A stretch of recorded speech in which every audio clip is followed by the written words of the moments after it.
Hello and welcome to the Corona Yoga Challenge. Today is day 87. Please make sure that you check my website to make sure that you're keeping safe.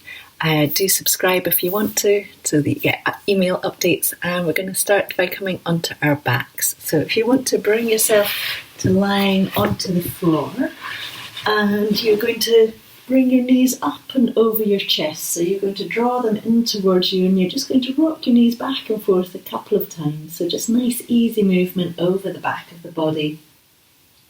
And allowing your breathing to start gently smooth and gently even out a little bit. And it will probably slow as well as you get a little bit more comfortable on the floor. And then you're going to let your knees gently rock from one side to the other side. Just easing out through the lower back, and then you're going to settle one foot onto the floor. You're going to keep hold of one knee. You're going to draw that knee in, and the opposite leg extends out and away from you. So you're just going to ease out through that side, and then we're going to come to the other side. Same thing, just draw the knee in towards you, extend out through the opposite ball of the foot, gently through the foot and the leg, and then bring yourself to both knees just bent up. You're going to take one leg up and overhead now, so you're going to start with the feeling that the heel is going up towards the ceiling. And then from here you're going to bend your knee a little bit so you can take hold of your toes, and you're either going to keep your knee bent up, the one that's on the floor, or you're going to start to lengthen it out. And what we're going to do is, regardless of what you do with the leg that's on the floor, we're going to start to lengthen up through this lifted leg.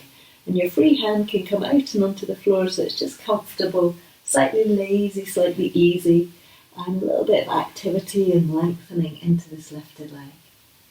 You're going to let your leg come across your body and away to the side a little bit. So not a massive movement, just enough so that the hip joint begins to weaken up a little bit. And then you're going to bring your knee back in towards your chest, just hug it in towards you. And then we'll come to the opposite side. So start with the knee bent up, the one that's on the floor, so that we check the lower back before we go any further. You're going to lift your leg up. First of all, it's just going to go up towards the ceiling, and we're going to get a little bit of length. And then bend your knee a touch or a lot so that you can take hold of either a bit of knee, a bit of ankle, a bit of toe. Let your free hand come out and onto the floor. Start lengthen up through this top heel. And the other leg can extend out along your mat if you would like to.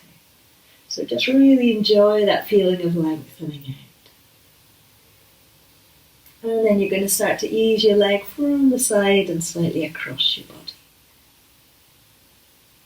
So tune in with your breathing. Notice whether your breathing is happy with this movement. Hopefully it's really happy. And then bring your knee back or your foot back and onto the floor so both knees are bent up. And then if you bring yourself over and onto one side and then into all fours. And then from all fours we're going to come up to standing. So you're walking your hands back towards your feet, lift up through the hips, soften through the knees, fold forward so that you're just doing that easy, comfortable fold forwards for you. And then bend through the knees, lift up through the hands all the way up and overhead. And hands come down to your heart. We're going to come to a standing balancing pose now. So bring yourself onto your mat. Hopefully you've got one. So you're going to take a step forwards along your mat. So settle your foot down and onto the floor. Take your arms wide. So shoulders are relaxing down. And then from here you're going to float yourself up a little bit towards the centre of the room or towards the short edge of your mat. Bend through your knee, bring yourself back, and then we're going to do the opposite side. So step into the front foot, the hands come wide, lift ourselves up and forward. So this is a version of Warrior 3. I always call this airplane pose because that's how you do it in primary schools.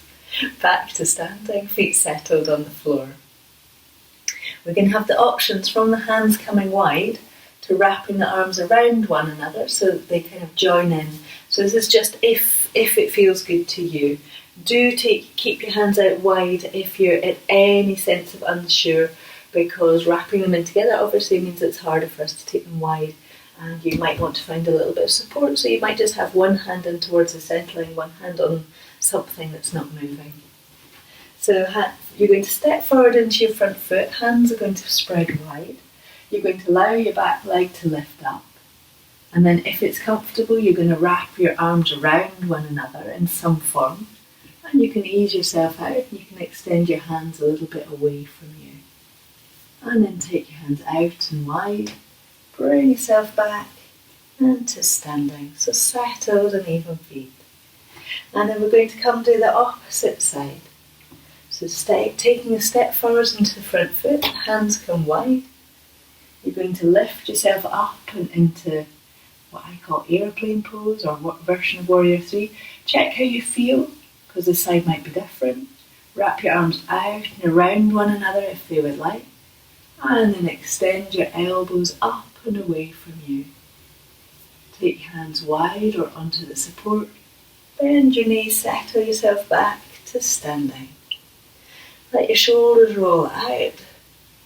Do a little bit of moving through the tummy, through the spine. Just notice how your body would like to move. Sometimes a little wiggle, and a wriggle is a good thing. And then if you bring yourself to sitting, we're going to have our legs out in front. So we're going to have just be sitting with our legs out in front. Do take a block if it's better for your body, if it's more comfortable for you. And we're going to take one leg, you're going to cross it over, you're going to cross it all the way over so it settles potentially onto the floor beside you. So the reason we're doing this is it's a really nice movement for the hip. However, if you start to feel it anywhere in the knee joint here, we're not going to do this, okay? So you might need to have it bent onto your knee. It might be that the foot comes further away from you. It could be that the foot remains here. Really depends on what's going to feel good for you. But the option is to come to this position so that the foot is coming onto the floor and close in beside your own hip so that the knee starts to lengthen up towards you. And if you are happy with this, we're going to use our opposite arm to just wrap round our leg or round our knee so that we can come up through the lower back in towards your thigh and round and into the open space. And then bring yourself back to the centre and then out to the opposite direction. And then all the way back to the centre. You're going to extend your leg out and away, and we're going to come to the opposite side. So opposite leg is going to come in towards you. So you're just drawing it in. I'm just trying to get this right so that you're actually going to see all of me. So the sole of the foot is on the floor, the knee is coming in towards your chest, your rib cage is gently lifting up and towards you. And we're going to start by taking the opposite arm onto your leg. So first of all, it just wraps in comfortably. And then we ease ourselves out and round towards the thigh.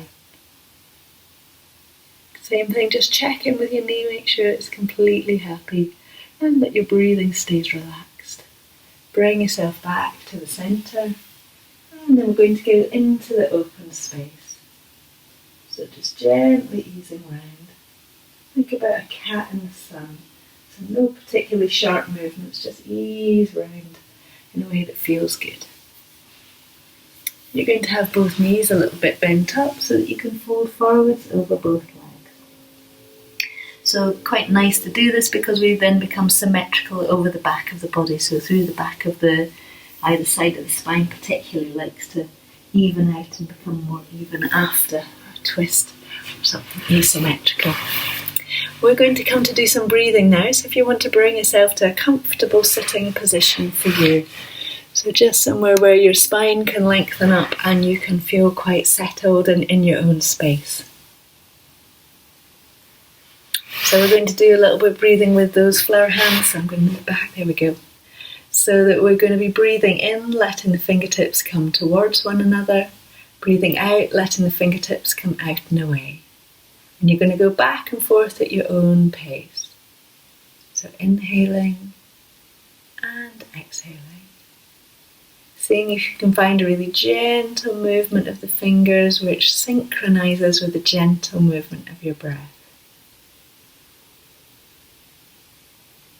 Thinking of your fingers as coming together like the bud of a flower, and gently opening like petals.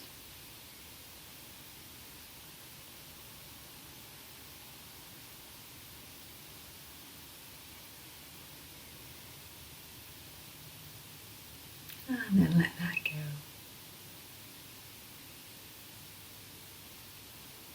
Notice your breathing. And then let yourself just rest. So, my challenge for you today comes from a couple of kind of little weird things in my life. One was yesterday I was making a proper New York cheesecake with graham crackers. So, like I really want this, hopefully, Fran Ruthven, who comes to my class, we were talking about Jewish cheesecake from Manhattan, and she was saying, oh yeah, she'd got the recipe, the genuine recipe. So I have made the recipe.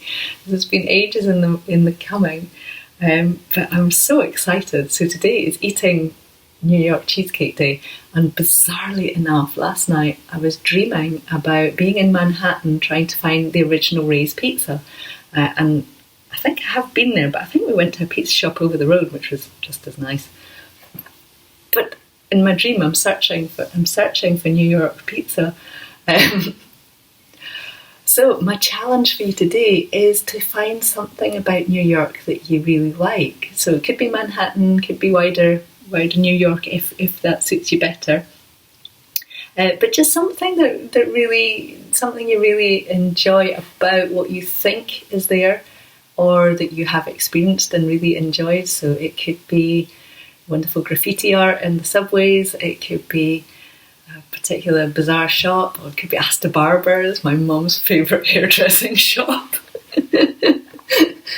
It could be MoMA, it could be the park, it could be skating in the park. I don't know what it's going to be for you. So many wonderful things. Such a rich place. So yeah, that's my challenge. Find something about New York to inspire you and that gives you a feeling of pleasure. And today's little quote comes from Notes on Yoga, The Legacy of Vanda Scaravelli. Now, Vanda Scaravelli was the woman in the picture of the wave that I showed you yesterday, and she was a rather lovely yoga teacher. But this book is about her, but this is attributed to Albert Einstein, the quote. There are two ways to live. You can live as if nothing is a miracle, or you can live as if everything is a miracle. There are two ways to live. You can live as if nothing is a miracle, or you can live as if everything is a miracle. Nice thought for the day. Wishing you everything.